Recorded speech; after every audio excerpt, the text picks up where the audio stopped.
Hello guys, welcome back to my new video. Guys, इस video में बात करेंगे एक समान वृत्तीय गति के बारे में, यानी कि यूनिफॉर्म सर्कुलर मोशन क्या होता है। तो यूनिफॉर्म सर्कुलर मोशन के लिए हम लोग क्या करेंगे, एक वृत्तीय पथ ये बना लेंगे इस तरीके से। इसमें मान लेंगे जब कोई एक कण जो है एक निश्चित बिंदु की परिता अचर चाल से यानी कांस्टेंट स्पीड से एक वृत्तीय पथ पर चलता है तो उसकी गति कैसी होती है, यूनिफॉर्म मोशन, यानी कि एक समान वृत्तीय गति कहलाती है। जैसे सूर्य के चारों ओर पृथ्वी की गति, नाभिक के चारों ओर इलेक्ट्रॉन की गति, घड़ी की सुइयों की गति आदि, एक ऐसी गति हैं, ये है यूनिफॉर्म सर्कुलर मोशन, यानी एक समान वृत्तीय गति। यदि गति एक ऐसे त्वरण के अंतर्गत होती है जिसका परिमाण अचर रहता है परंतु त्वरण की दिशा लगातार बदलती रहती है, तो ये हो जाता है यूनिफॉर्म सर्कुलर मोशन। अब बात करते हैं लीनियर डिस्प्लेसमेंट की।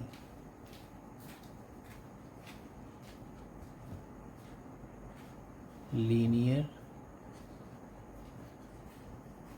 डिस्प्लेसमेंट, लीनियर डिस्प्लेसमेंट होता है रेखीय विस्थापन, यानी कण की प्रारंभिक व अंतिम स्थितियों के बीच की सदिश दूरी को कण का रेखीय विस्थापन कहते हैं। नेक्स्ट आता है एंगुलर डिस्प्लेसमेंट। एंगुलर डिस्प्लेसमेंट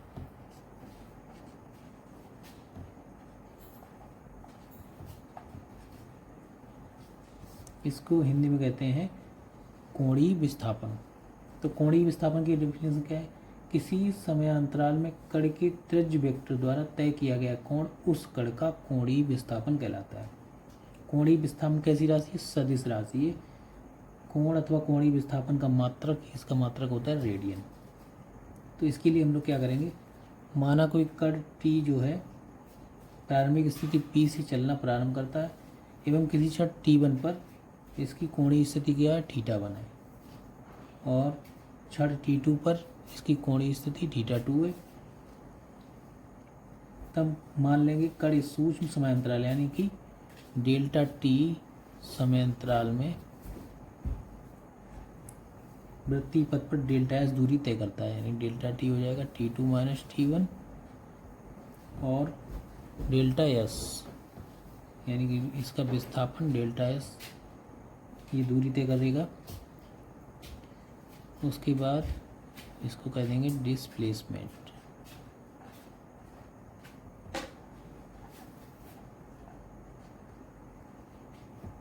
तथा कोण यानी कि θ2 minus θ1 equal to delta theta. Delta theta कोण से घूम जाता है, कण के इस घुमाव कोण को डेल्टा थीटा को ही क्या कहते हैं, कोणीय विस्थापन। तो कोणीय विस्थापन क्या है कि किसी समय अंतराल में कण के त्रिज्य वेक्टर द्वारा तय किया गया कोण उस कण का कोणीय विस्थापन कहलाता है। तो ये तो हो गई एंगुलर डिस्प्लेसमेंट। तो कोणीय विस्थापन क्या होगा, delta theta equal to delta S upon R, ये इसका फार्मूला होता है कोणीय विस्थापन का। कोणीय विस्थापन बराबर होता है रेखीय विस्थापन बटे कण की वृत्त के केंद्र से दूरी यानी त्रिज्या। अब बात करते हैं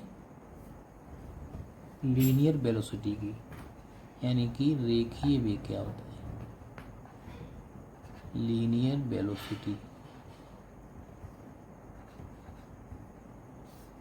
देखिए रेखीय वेग क्या होता है, समय के साथ कण के रेखीय विस्थापन की परिवर्तन दर उस कण का रेखीय वेग कहलाती है। इसका मात्रक होता है मीटर पर सेकेंड। माना गति आरंभ होने की t समय से t प्लस डेल्टा t समय तक सूक्ष्म अंतराल डेल्टा t में कण का रेखीय विस्थापन डेल्टा S है, यानी कि t से t प्लस डेल्टा t तक, डेल्टा t समय तक सूक्ष्म अंतराल डेल्टा t में कण का रेखीय विस्थापन डेल्टा S है। तो डेल्टा t समय में कण का औसत रेखीय वेग यानी कि b बार इक्वल टू क्या हो जाएगा, delta S upon delta t।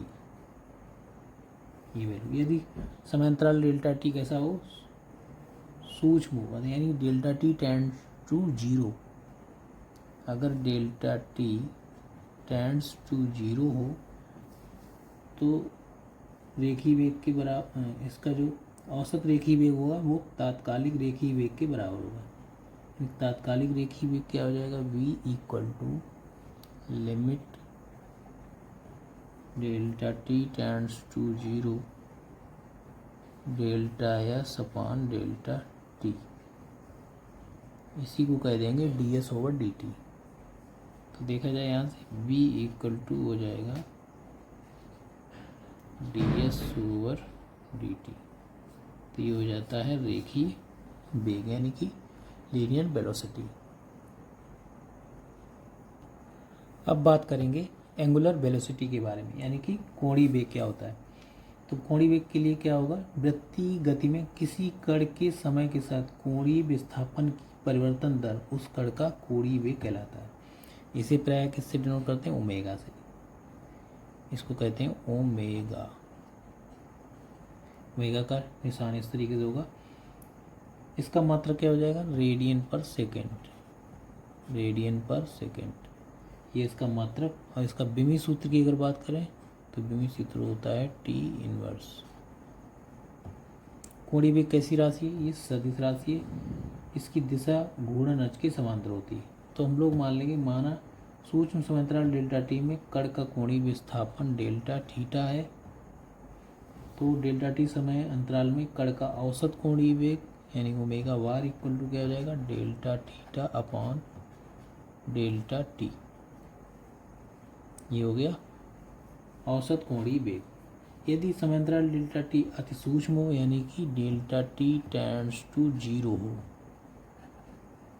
तो इसका औसत कोणीय वेग तात्कालिक कोणीय वेग के बराबर होगा। यानी तात्कालिक कोणीय वेग ओमेगा इक्वल टू क्या हो जाएगा, limit delta T tends to zero delta theta upon delta t. और delta theta upon delta t इसको हम लोग लिख लेंगे d theta over d t, यानी omega equal to d theta over d t. यहाँ से एक डिफिनीशन और निकल के आएगी। वृत्त का एक चक्कर लगाने में कण क्या है, 2 पाई रेडियन कोण घूमता है, यानी 2 पाई रेडियन का कोण घूमता है। अतः यदि पूरे चक्कर में कण द्वारा लिया गया समय टी हो, यानी एक चक्कर पूरा लगाने में कण द्वारा लगा समय टी हो, तो कण का औसत कोणीय वेग ओमेगा वार इक्वल टू हो जाएगा 2 पाई अपॉन टी। यानी कि जितनी परिधि ये चलेगा 2 पाई चलेगा और जितना समय लगेगा उससे भाग दे देंगे। तो यहाँ से निकल के आएगा omega bar equal to 2 pi upon t. यदि कण 1 सेकंड में n चक्कर लगाता हो तो कण का औसत कोणीय वेग क्या हो जाएगा, ये हो जाएगा omega bar equal to 2 pi n, क्योंकि n इक्वल टू होता है 1 अपॉन टी। तो यहाँ से ये फार्मूले निकल के आए, omega bar equal to 2 pi upon t और omega bar equal to 2 pi n। अब नेक्स्ट हेडिंग देखते हैं, कोणीय वेग तथा रेखीय वेग में संबंध। तो यहाँ पर है relation between angular velocity and linear velocity. तो इसके लिए हम लोग क्या करेंगे, मान लेंगे कोई कण डेल्टा टी समय में आर त्रिज्या के वृत्तीय पथ पर डेल्टा एस दूरी तय करता है। तो कण का कोणीय विस्थापन क्या हो जाएगा, डेल्टा थीटा इक्वल टू हो जाएगा डेल्टा एस अपॉन आर। ये हम लोगों ने पढ़ रखा है ऑलरेडी पहले। दोनों ओर क्या करेंगे, डेल्टा टी से भाग दे देंगे। जब डेल्टा टी से भाग देंगे तो यहाँ से आ जाएगा delta theta upon delta T equal to 1 upon r, इसको अलग कर लेंगे, into delta S upon delta t. अब क्या करेंगे, समांतराल डेल्टा टी के अनंत सूक्ष्म होने पर क्या हो जाएगा, delta T tends to zero. तो इसकी लिमिट यहाँ से लगा लेंगे, limit delta T tends to zero delta theta upon delta T equal to 1 upon R. उसके बाद limit delta T tends to zero delta S upon delta T. परंतु परिभाषा के अनुसार क्या होता है, limit delta T tends to zero delta theta upon delta T equal to ये होता है ओमेगा, यानी कि कण का तात्कालिक कोणीय वेग। ओमेगा इक्वल टू हो जाएगा 1 आर, और ये वैल्यू क्या हो जाएगी, ये होता है कण का तात्कालिक रेखीय वेग, तो इसको कहेंगे बी, इसको कहेंगे बी। तो यहाँ से अगर देखा जाए तो ओमेगा इक्वल टू आ गया बी अपान आर, या बी इक्वल टू आएगा आर ओमेगा।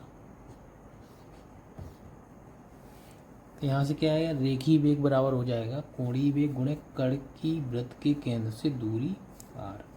चूँकि बी आर ओमेगा तीनों सदिश राशियाँ, अतः उपयुक्त सूत्र का वेक्टर रूप कैसे लिखेंगे, B vector equal to omega vector cross R vector. तो ये हो गया इसका वेक्टर फॉर्म रेखीय वेग और कोणीय वेग में रिलेशन का। कोणीय वेग ओमेगा के लिए कण का रेखीय वेग बी कण की केंद्र से दूरी आर के अनुपाती होता है, अतः जो कण केंद्र से जितनी अधिक दूरी पर होगा उसका रेखीय वेग उतना ही अधिक होगा। तो यहाँ से समझ में आ गया इस डेफिनेशन से। तो ये हमने निकाल लिया relation between angular velocity and linear velocity.